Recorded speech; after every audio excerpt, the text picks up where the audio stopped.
or the buzz saw, because that's what it sounded like when it was firing. It was an absolutely devastating machine gun. As they found out when they did the Normandy landing, it was responsible for a lot of damage on there, because they now, the white bands around the barrel of the gun is the kill rate. So if you've got 5 white rings around the barrel, you've taken out 5 enemy tanks. So they started to buy the quad bikes, trial them, then they actually put them into use and started issuing them to the soldiers.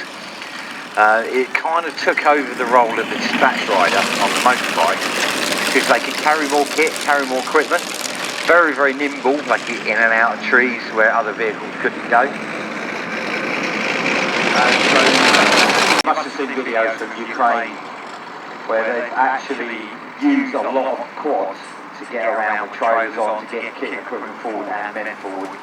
And then of course the next evolutionary stage from that one was the autonomous vehicles, because they could just dart in and out trees and buildings and all that sort of stuff. So very, very good vehicle.